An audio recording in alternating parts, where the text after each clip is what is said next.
وهؤلاء نأتي بكتب السلف، نأتي بالقرآن، نأتي بالسنة، نأتي بكتب البخاري ومسلم وأبو داود والترمذي والنسائي وما ألفه أحمد وما ألف غيره، نأتي بها.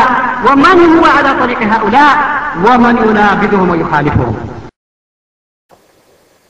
Those individuals, Ikhwan, as we mentioned, like this individual Anwar al-Awlaki. We mentioned this person, Ikhwan, because there has occurred much questioning around the affair of this man, and many of our good brothers, many an individual has been taken in by the call of this man. And anyone who analyzes, brothers and sisters, that which is related to this person, then you will find that his origin and that which he is upon from methodology is nothing but the methodology, first and foremost, of Ikhwan, the methodology, secondly, of Jama'atul Jihad wa Takfir, the methodology, thirdly, of the Khawarij. For indeed, the man, Ikhwan, advocates unity with any Muslim, as long as he is within the fold of Islam, and that is what we should be striving towards, without any mention, Ikhwan, of the importance of at-tasfiyah wa tarbiyah, nurturing and teaching and educating and purifying our beliefs, so that we unite upon the rope of Allah Azza wa Jal, as Allah has commanded, وَاعْتَصِمُوا بِحَبْلِ اللَّهِ جَمِيعًا وَلَا تَفَرَّقُوا, and cling to the rope of Allah subhanahu wa ta'ala together, and do not be divided. What is the rope of Allah Azza wa Jal other than the book, the sunnah, and the way of the companions of this ummah? Well, this man indicates and advocates that we should unite just on the basis of Islam. As long as you're a Muslim, then we should unite upon that basis.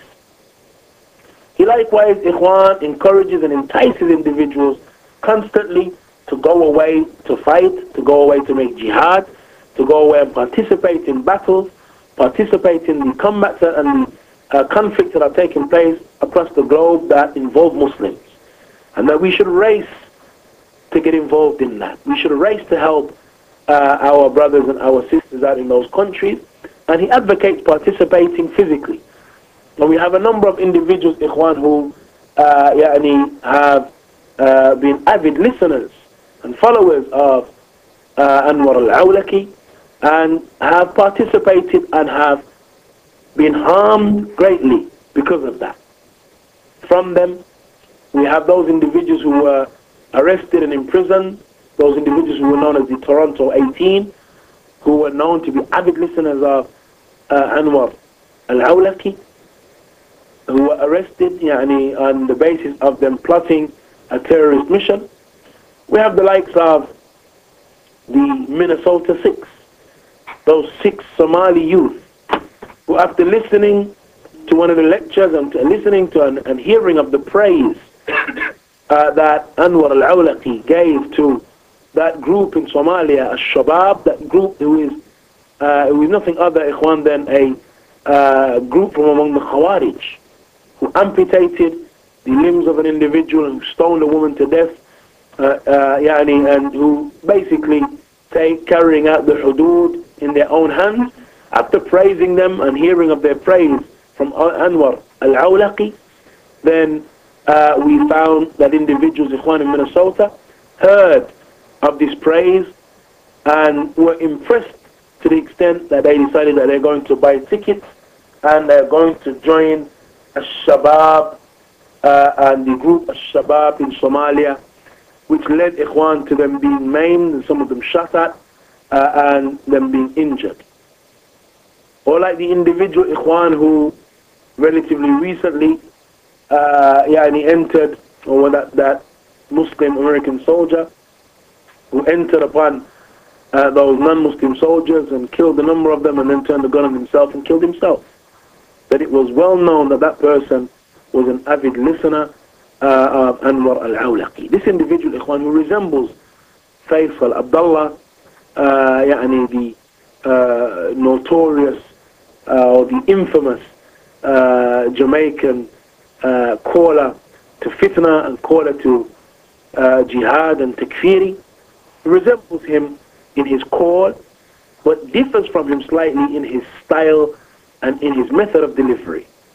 For indeed, his approach resembles Faisal Abdullah, in that Faisal Abdullah, when he first came to England and began to teach, he started by teaching and giving lectures around the seerah, lectures around the hereafter, lectures around the signs of the Day of Judgment, that which is related مثلا to Jannah and Nar, those topics that every single Muslim is going to be attracted to, that which is related to history, and that which is related to stories of the past and so on, stories of the prophets.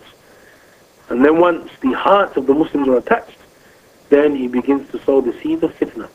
He was arrested in Yemen under terrorist charges and was subsequently released. And he, from the clearest of his lectures, that indicate that the man is upon the path and the method of the Khawarij and the path of the people of, or the Jama'atu al-Jihad wa Takfir, is the explanation that he has of the book of an individual known as Yusuf al-Uyayri. Yusuf al-Uyayri was an individual that was killed, Ikhwan, by the Saudi security forces in 2003. He was one of those individuals that was involved in a shootout between Saudi police and the security forces and was subsequently killed on the basis of that. He was from those individuals who went away and attribute himself publicly to Al-Qaeda. And they refer to himself and a number of other individuals in Saudi Arabia, they refer to themselves as Al-Qaeda fil Jazeera al-Arab. They refer to themselves as Al-Qaeda in the Arabian Peninsula, and a number of them have been killed, and a number of them, Ikhwan, have been arrested and so on. He wrote a book called Al-Thawabit, or the Constants in the Path of Jihad. Those things that remain constant as it relates to the issue of jihad.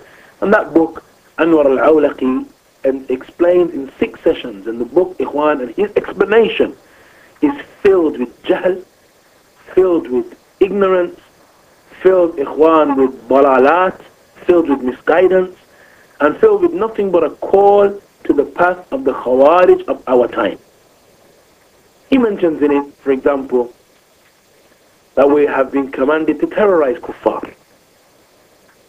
He mentions in it, for example, that indeed, whenever you come across the term terrorist, then you should replace it with the term mujahid.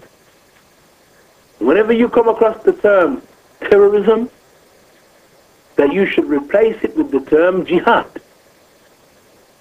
And he is one who no doubt belittles, Ikhwan, our ulama, which is ordinarily the case with people of his nature and of his persuasion, that it is a must that they belittle the ulama so that their statements are listened to and their statements are the one that the shabab and the youth return back to. And so he mentioned stories of the past related to ulama who fled from the battlefield, ulama who were the ulama of the salatin and ulama of the scholars for dollars, if you like, or scholars who were paid by the rulers. And then he relates those ulama to ulama of today. And then he goes on to mention that there are ulama who are upon the correct manhaj and who are upon that which is right. Those ulama, though, are probably locked up, they're probably in jail, they're probably underground, or they're probably being killed. And who, ikhwan billahi alaykum, who from among our scholars is locked up, underground, killed, or out of sight? Our ulama, bihamdillah, are zahirin, manifest. And anyone from the public is able to access them, anyone is able to see them, and their da'wah is clear. And that is in accordance with the statement of the Messenger of Allah sallallahu alaihi wasallam, لا تزال طائفة من أمتي ظاهرين على الحق لا يضرهم من خذلهم ولا من خالفهم حتى يأتي أمر الله وهم على ذلك. And so he mentions that the ulama in our time, that from them are munafiqun, and from them are individuals who are misguided. And if you follow them, then you will not receive guidance. He likewise mentions that us living in the West, that our state here in the West is resemblant to the state of those who used to live in Mecca. And then he goes on to explain the fact that unfortunately our scholars didn't really discuss the Meccan period because they didn't really live that reality. It wasn't an issue that they had to enter into discussing, and they didn't really live that reality. So it is upon us to extrapolate from the Meccan period and to extrapolate our own understanding of that era. Ikhwan, wallahi, the tapes and the lectures of the man are filled, ikhwan, with dalalat, filled with misguidance, filled with the manahij and the methodology of the Khawarij, and unfortunately, ikhwan, why many of our brothers are taken in by him, it's unfortunate that our brothers are taken in by him. One of the reasons for that, no doubt, is because of the eloquence of the man, his approach, his delivery, that he's calm, collected, and that his delivery, ikhwan, oftentimes resembles the delivery of the Salafiyun.